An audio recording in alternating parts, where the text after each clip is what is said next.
Welcome to our continued study of Swinburne's book, The Coherence of Theism. Today we're going to be discussing Chapter 7, which is on the concept of omniscience.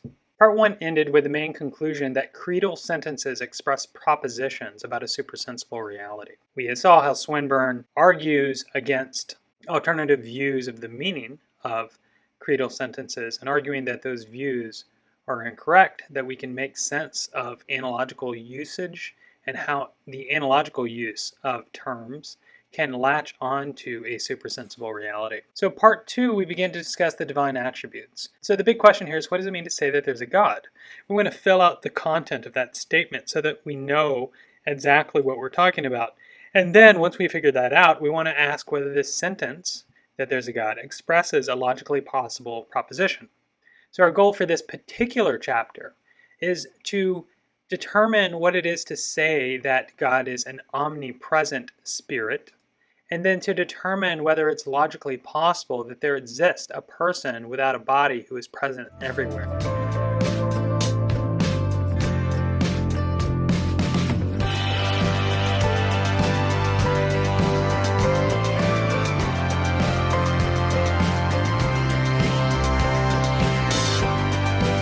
So Swinburne begins the chapter by introducing some terminology to help us to get a grip on this question about whether there could be a person without a body. It's helpful both to understand the terminology and also to get a sense of the logical space of views on the relationship between a person and their body.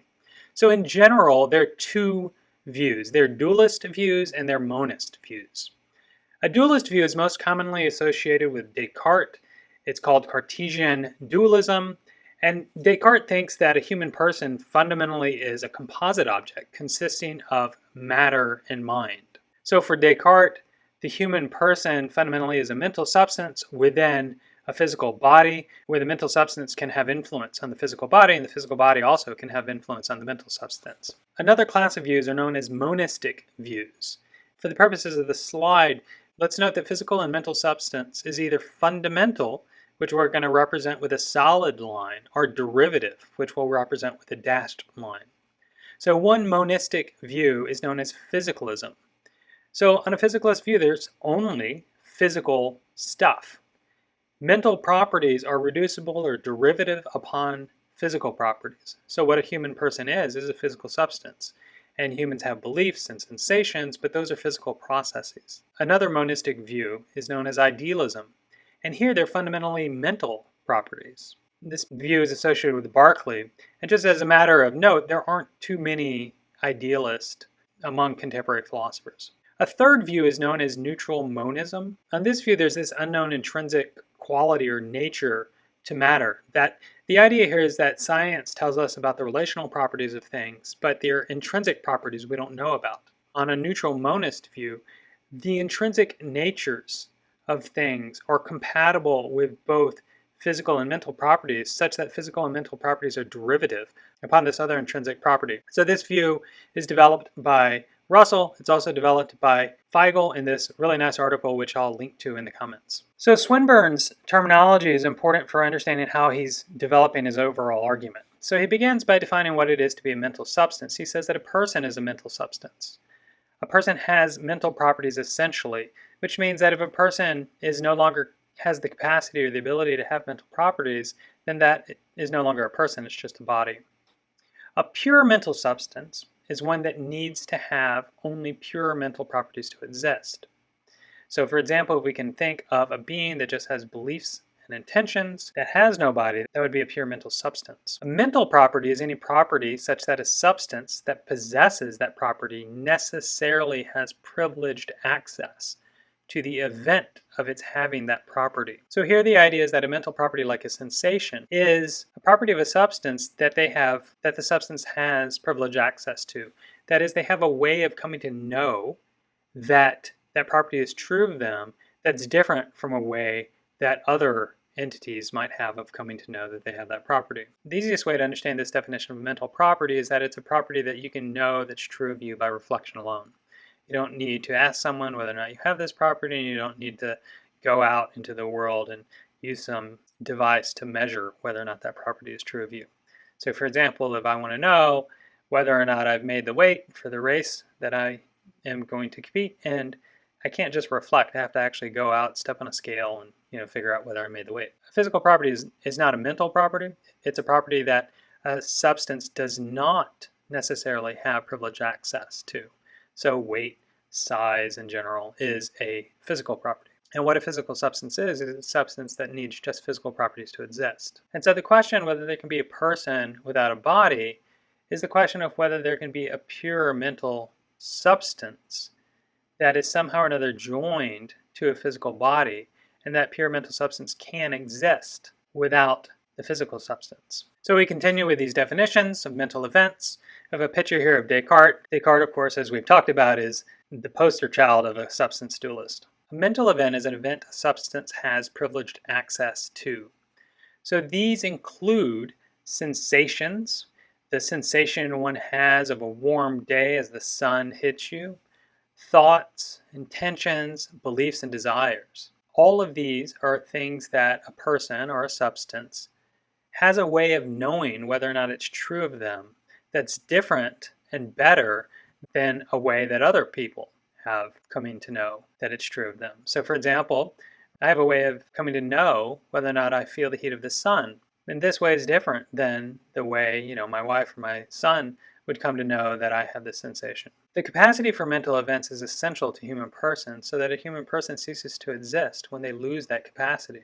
And then we want to know, is it possible for there to be a non-embodied person? Well, this is to ask whether it's possible for there to be a pure mental substance.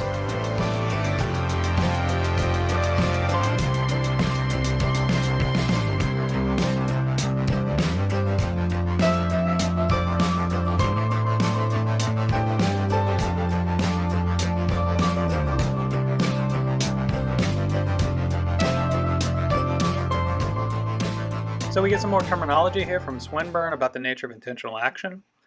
So what an intentional act is an act that an agent intends or means to do. This is a really basic idea. An instrumentally basic action is an intentional action that one does without needing a belief about how to do it. So for example, raising one's arm is an intentionally basic action because you don't need to incorporate some sort of subroutine to figure out how to do that. Compare that to the case of someone who's learning to dance the Finnish tango. In this case, a person has to figure out, okay, so I put my feet here, then I do this step, then I do that step, I move here and I move there. So in that case, they have lots of beliefs about what they need to do in order to dance the Finnish tango. So an intentionally basic action is conceptually distinct from a causally basic action. A causally basic action is an intentional action that an agent does without doing it by some more causally basic action.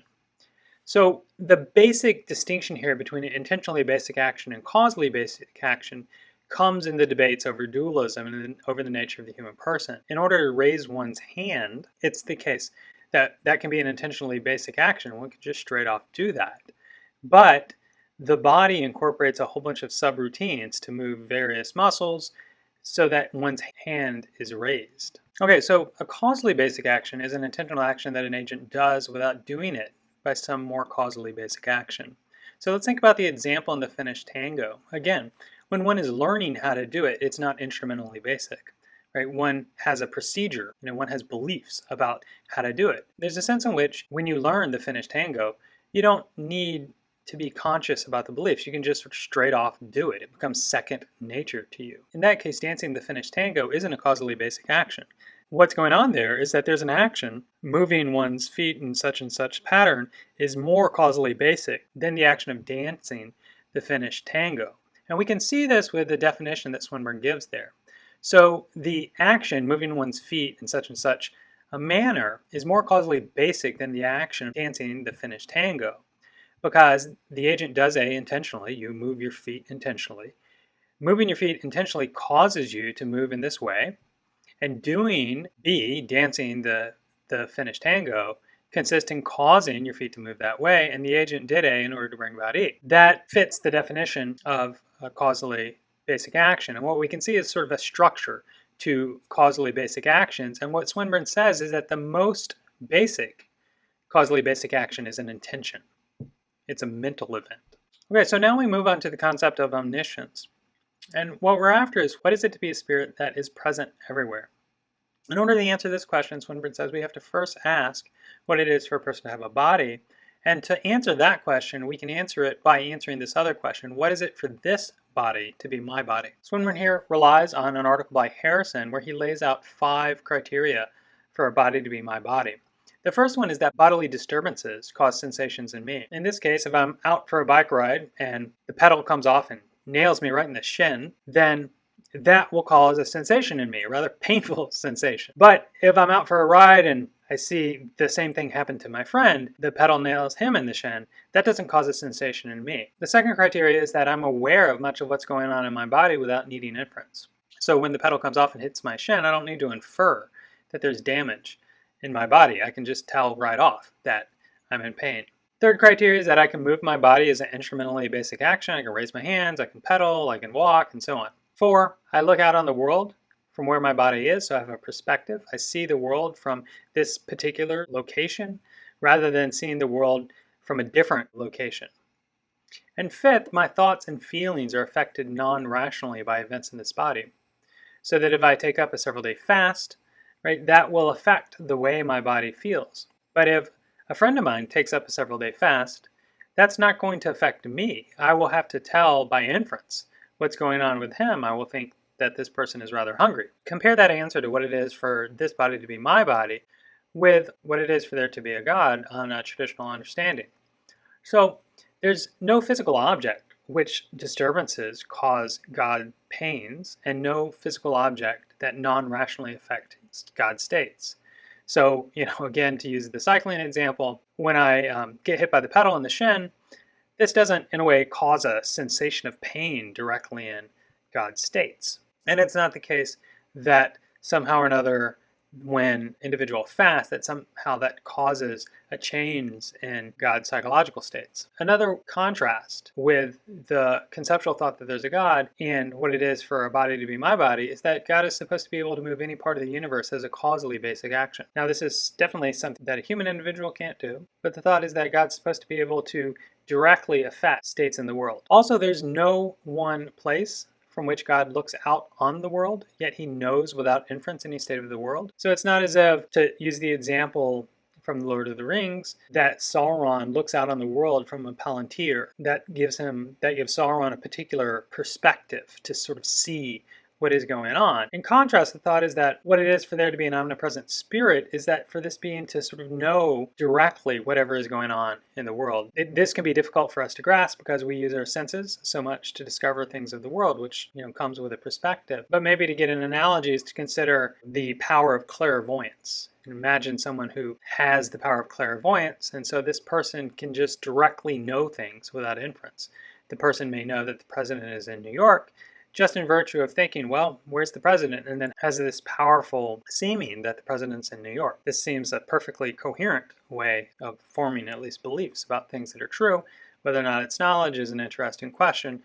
But the thought is that in the case of God's knowledge, it's knowledge that he has without having a particular perspective. The other thought here is related to that. God's not tied down to acquiring knowledge or causing effects by acting through a particular chunk of matter.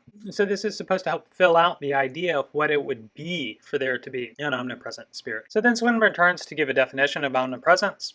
So this is Aquinas' definition. This is a painting of Aquinas. So what it is for God to be omnipresent is that God can cause effects at every place directly as an instrumentally basic action and knows what's happening at every place without information coming to him through a causal chain.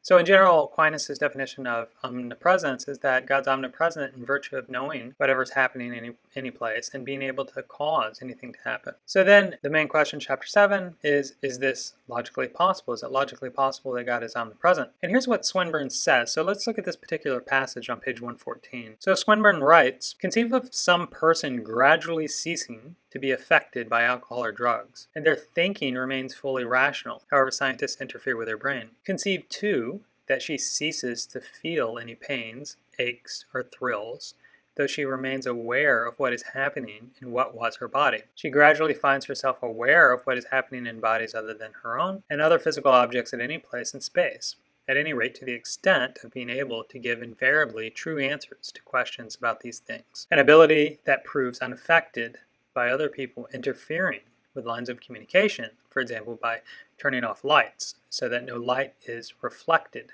by the objects of which she is aware. So just a parenthetical remark, this is very much like the way clairvoyance is supposed to work. She sees both the insides and outsides of all things.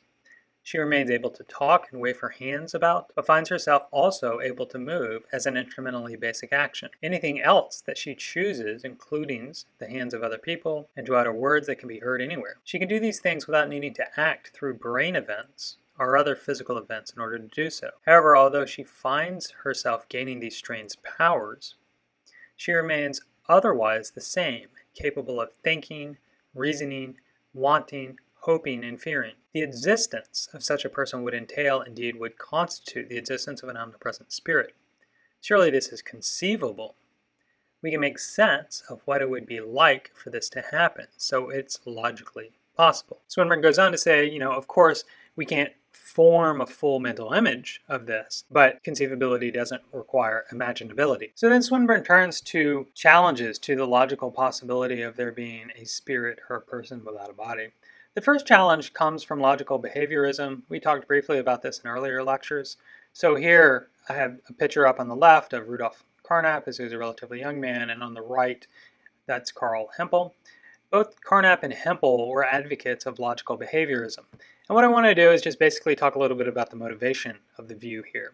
So the idea is that we want to use tools of modern logic and modern probability theory to impose very strict requirements on what it is to accept a sentence as true. The tools of logic and probability theory are going to enable us to then use strict appeals to empirical evidence to determine when a sentence is true. And then once that sentence is true, it becomes part of a collective body of knowledge that we can say, okay, this stuff is definitely true, and then we can go on to investigate more stuff. So a lot of the conceptual revolutions that happens in science and other areas, we don't need to worry about. We can just think of science as progressing, along a sure footing. This is very much like, what Descartes was interested in the 17th century. So Carnap and Hempel proposed to regiment psychological discourse along operationist lines of scientific terms. So what this means is that if you have a statement that a certain entity has a temperature of, say, 23 degrees centigrade, what that means is that such and such physical test conditions obtain. So in this case, right, in order to determine whether or not it's true that an object has this temperature, you determine whether or not those conditions obtain. And since they have the same meaning, determining that the conditions obtains just means determining that the thing has this particular temperature. And so the thought was that this approach can be taken for a scientific description of psychological terms. So the meaning of a psychological statement consists solely in the function of abbreviating the description of certain modes of physical response characteristic of the bodies of men and animals. This quote from Hempel. The modes of physical response by which we test the truth of our psychological attributions. So just note in Swinburne's terminology, the statement Paul has a toothache is a mental event that Paul has privileged access to. Paul has a way of knowing whether or not he has a toothache that is different from a way that anyone else has to know that he has a toothache. But for the logical behaviorist, Paul doesn't have privileged access to whether or not he has a toothache. That's because, right, what it is to have a toothache on their analysis is that Paul exhibits certain physical response characteristics. So for example, Paul has a toothache would mean that Paul weeps and makes gestures of such and such kinds. At the question, what is the matter? Paul utters the words, I have a toothache, and so on. So if logical behaviorism is true, then there couldn't be a person without a body, there couldn't be a spirit without a body. But logical behaviorism isn't true. It's a very poor account of mental states, and you can just go and read up on the history of logical behaviorism. It's really, actually quite fascinating, but it suffered some problems. One of the main problems is that people just never gave anything like an adequate analysis of mental terms. So Carnap and Hempel tried this, and if you go read what they wrote, it's pretty ridiculous. So Swinburne then turns to talk about probably the most influential recent argument against the logical possibility that there's a person without a body. This argument comes from Terence Pinelham, and in particular his book, Survival and Disembodied Existence. So I have over here also a book by Pinelham called Themes in Hume, the Self, the Will, Religion. This is also just a way to remind you guys that Hume is such an influential figure in philosophy or religion. I mean, Hume in general is a very influential figure in the history of philosophy. So Penelham's argument has as its conclusion that it's logically impossible that there's a non-embodied person. Here's a quote from Penelham. He says, "We need some way of understanding the identity of disembodied being through various post-mortem stages, and some way of understanding the statement that some such being is identical with another particular pre-mortem being rather than with another." So he's thinking, okay, suppose there's a possibility that a person survives death. In virtue of what is a person at a particular stage after they die the same person as another individual later on in that stage? Or suppose that we're considering the possibility of whether a person survives death. We want to know, what is it for that the entity that would survive death to be the same as the entity before they die? He says we shall not be able to understand either unless we can also understand the notion of the numerical difference between one such disembodied being and another one. So this is a good case to test your skills of trying to figure out exactly what the argument is. So we know what the conclusion is. The conclusion is that it's logically impossible that there's a non-embodied person, and that we know that Penelham makes some noise about the fact that we need some kind of criteria for distinguishing between when one person is identical with another person. And so how do we put that together? That requires some work. It requires some thinking on your own, some paper to try to figure out how you can get a valid argument given what he says. So the way I think this goes is the following. So the first premise is that a non-embodied person is logically possible. So we have a necessary condition for a non-embodied person. This necessary condition is only if, right, there are adequate criteria that individuate non-embodied persons. And then the second claim is that there are no adequate criteria for individuating non-embodied persons. And so that would give you the conclusion, a logically valid argument, that it's logically impossible that there are non-embodied persons. So what to say about the first claim? The claim that a non-embodied person is logically possible only if there are adequate criteria that individuate non-embodied persons. So first off, the idea is that identity requires distinctness. So take a cup, for example. Well, this cup is self-identical. It exists only if it's distinct from non-cups and other cups, right? If we can't specify criteria for one thing existing, it sort of just, it bleeds into everything, so that we might just say there's only one really existent thing. So this thought that, yeah, okay, so in order for there to be a non-embodied person, you might think, yeah, you have to be able to specify adequate criteria that individuate a non-embodied person, what it is for the thing to count as one rather than a combination of various individuals. Now this does suggest the possibility that there's just one non-embodied person, or one world spirit, so to speak. But Swinburne notes that this would sit uncomfortably with the vast majority of other things that monotheistic religions have wanted to say, and so he ignores that possibility. What to say about premise 2, the idea that there are no adequate criteria for individuating non-embodied persons? Well, this is something both Penelham and Swinburne argue for. And we're going to look at this in just a bit. So the basic idea is that memory and character aren't adequate for distinct identity, and the supposition that a person has the same body isn't itself adequate either. So to come to grips with Penelham's argument, Swinburne spends the last part of the chapter talking about views of personal identity. So the general question is, when is person P sub 1 identical with person P sub 2? Now this is a question that is fascinating. So one way it comes up is in these split brain experiments that were done in the 1950s and the 1960s. So Roger Speary performed experiments on cats, monkeys, and humans to study functional differences between the two hemispheres of the brain. To do so, he studied the corpus callosum, which is a large bundle of neurons that connects the two hemispheres of the brain. Speary severed the corpus callosum in cats and monkeys to study the function of each side of the brain. And one of the things that was discovered, which is fascinating, is that subjects who had the corpus callosum separated reported that there were two separate centers of consciousness. And so we could imagine a little bit of a science fiction elaboration of this, where the corpus callosum is separated and then the right hemisphere of a person's brain is taken out of their body and it's put in another body. We can imagine you can have two separate centers of consciousness both of which have the same character, the same memory. And then the question is, well, are there two people there, or is there just one person that's located in two different bodies? Did somehow or another the original person die and there are two different people there? And so these are some of the questions that motivate this issue of, trying to figure out an account of personal identity. Another example, which is one of my favorites, is, think about division and reconstitution cases. So think about, Star Trek, and the transporter. So we can imagine, when an individual is beamed down to a surface, that there's a malfunction in the transporter, and it beams down not just one person, but it beams down two people, right? So Spock, for example, is beamed down in such a way that it splits, and you get two perfect replicas of Spock. And then the question is, well, okay, so is there one person that has two different bodies, or there are two people there? If there are two people there, how do they relate to Spock, and so on? So there are a few different views here on personal identity that Swinburne wants to discuss. The first one is that identity is continuity in memory and character. So this is a view that comes from Locke and Hume. So the view says that P sub 1 is identical with P sub 2 if and only if P1 and P2 have the same memory and character. So this view has some problems, and we can see this with the split brain cases.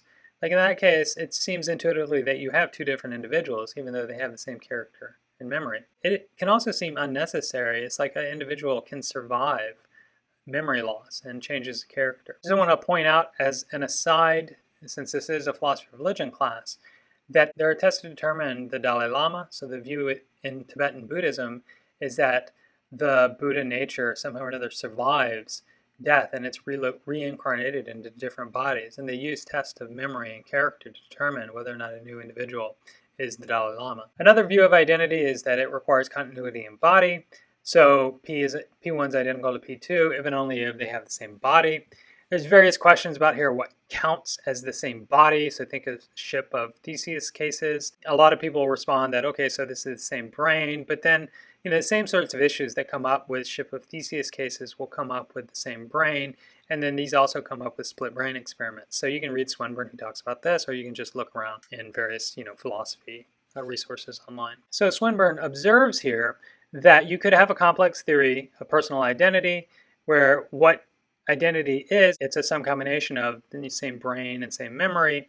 He thinks these are implausible, basically for the same reason that has to do with the split brain experiment. So you can read that, read his discussion, and form your own judgment of that. An alternative view is that personal identity is primitive. There's no account of what it is for one person to be the same as another. It's just a fundamental fact that a person is self-identical. Swinburne here cites in a footnote Bishop Butler in his essay at the end of his book, The Analogy of Religion, his essay on personal identity. Here's what Butler writes. He says, now when it's asked wherein personal identity consists, the answer should be the same as if it were asked wherein consists similitude and equality, that all attempts to define it would but perplex. Yet there is no difficulty at all in ascertaining the idea. For as upon two triangles being compared or viewed together, there arises to the mind the idea of similitude, or upon twice, 2 and 4, the idea of equality. So likewise, upon comparing the consciousness of oneself, or one's own existence in any two moments, thereas immediately arises to the mind the idea of personal identity. And as the two former comparisons not only give the idea of similitude and equality, but also show us that the two triangles are like, and that twice 2 and 4 are equal. So the latter comparison not only gives us the idea of personal identity, but also shows us the identity of ourselves in those two moments, the present, suppose, and that immediately past, or the present and that a month, a year, or 20 years past.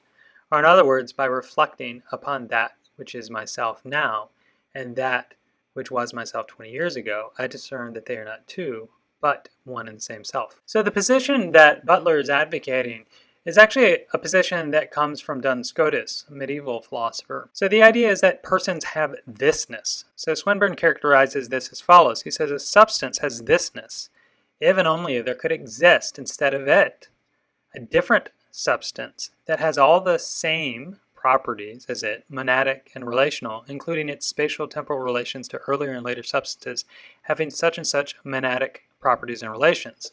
So the idea here is that there could be a different person than myself, even though that person, broadly speaking, lives the same life. It has the same monadic and relational properties, it has the same spatio-temporal relations, and so on, but it's a different person. It's not me. It's a different person. So this was first proposed by Duns Scotus. Scotus, as I said, was a medieval philosopher who lived from 1266 to 1308.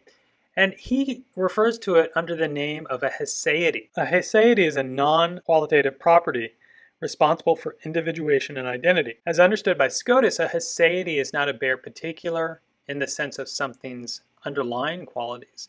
It's rather a non-qualitative property of a substance or thing. It is a thisness as opposed to a whatness. So the overall upshot here is that Penelham's argument that persons must have bodies, or that it's logically impossible that there's a non-embodied person, fails because of his claim that you need an account of personal identity in order for there to be a non-embodied person. So the upshot from that is that we have Swinburne's thought experiment that we can begin with a person and gradually remove limitations so that they become something like an omnipresent spirit. That seems plausible, seems logically possible. And then the idea that we look at the challenges to the idea that this is logically possible, and those challenges don't work. We're left in the position that it's plausible that an omnipresent spirit is possible.